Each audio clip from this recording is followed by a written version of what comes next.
Obrigado, senhor presidente, senhores vereadores, senhoras vereadoras, senhores e senhoras. Desde o ano passado, quando começaram as grandes manifestações de rua no Rio de Janeiro, eu venho denunciando a maneira ditatorial e truculenta como o governo do Estado, através da Polícia Militar e da Polícia Civil, vem tratando os manifestantes e as manifestações. Eu estive presente nas ruas, inúmeras manifestações, e pude ver pessoalmente a Polícia Militar agredindo manifestantes, prendendo manifestantes e levando os manifestantes para a delegacia como se eles fossem os agressores. Mais recentemente, no dia 12 de julho, a Polícia Civil do Rio de Janeiro e o Tribunal de Justiça começaram a encenar um espetáculo absolutamente lamentável, batizado de Operação Firewall 2. Prenderam, no sábado 12 de julho, na véspera da final da Copa do Mundo, ao menos 37 pessoas, numa operação que mobilizou 25 delegados, 80 policiais e até uma aeronave. No mesmo dia, a Ordem dos Advogados do Brasil e a Anistia Internacional avaliaram as prisões como inconstitucionais, intimidatórias e sem fundamento legal. Para os senhores e as senhoras terem uma ideia, o inquérito que terminou com pedido de prisão dos manifestantes, levou apenas 2 horas para virar um processo judicial, apesar de ter pelo menos 2.000 páginas.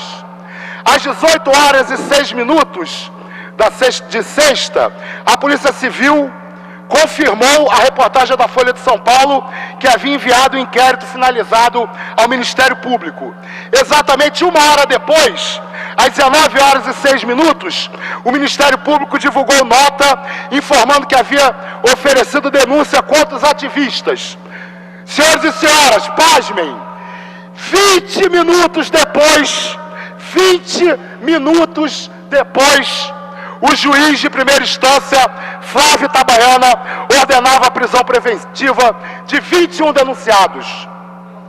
Como o magistrado tem a coragem de determinar a prisão de 21 pessoas depois de analisar um processo de 2.000 páginas em 20 minutos? Isso não é um juiz de direito, isso é um juiz de um tribunal de exceção que estava agindo politicamente, ideologicamente, estava servindo como cão de guarda do governo do Estado e não como magistrado que tem que apurar e decidir com independência sobre seus processos. 1 hora para o Ministério Público analisar 2.000 páginas, 20 minutos para o juiz de direito analisar 2.000 páginas. Isso é um procedimento de uma ditadura.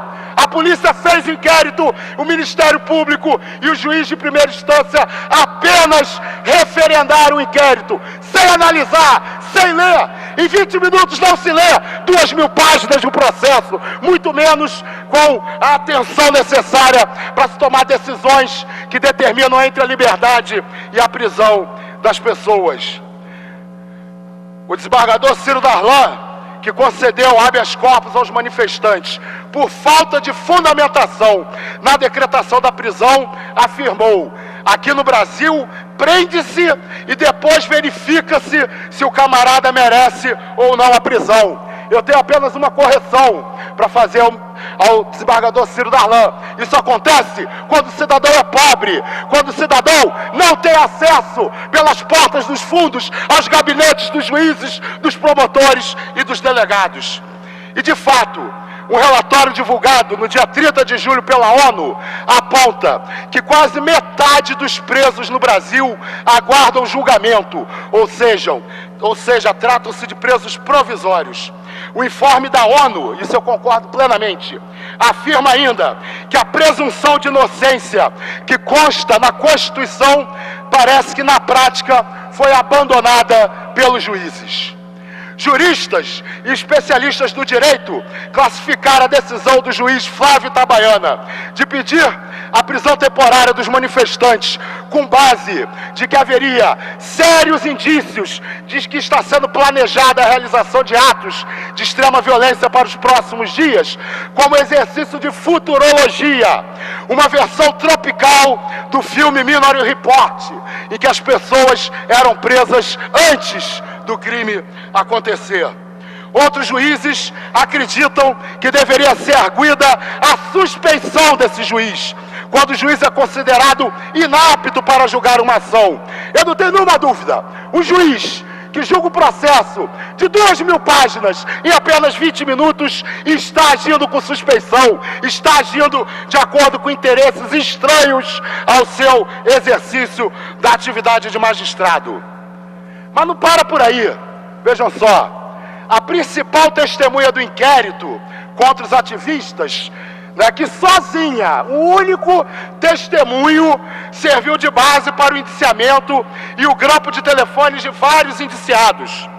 Ele deu uma entrevista no jornal O Dia, em que chamou o desembargador Ciro Darlan de viado, assediou a repórter que o entrevistava chamando-a de gatinha e disse que teve orgasmos quando viu uma das manifestantes ser presa.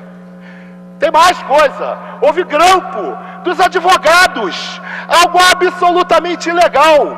Os advogados do Instituto de Defensores dos Direitos Humanos tiveram seus telefones grampeados. O desembargador Ciro Darlan e os advogados de defesa não conseguiam ter acesso aos autos do inquérito, enquanto a Rede Globo tinha. O jornal o Globo e a TV Globo davam notícias baseadas no inquérito e o desembargador responsável pelo processo e os advogados de defesa não tinham acesso. Para finalizar, eu gostaria apenas de lembrar que no dia seguinte dessas prisões, no dia 13 de julho, houve outro grave atentado contra a democracia, com o sitiamento à Praça Sans Pena. Mais de 1.500 policiais cercando a Praça Sans Pena, impedindo que uma manifestação democrática acontecesse, impedindo inclusive que as pessoas se retirassem da praça para voltar para casa. Até mesmo os moradores da Tijuca. Os moradores da Tijuca ficaram sitiados durante a manifestação.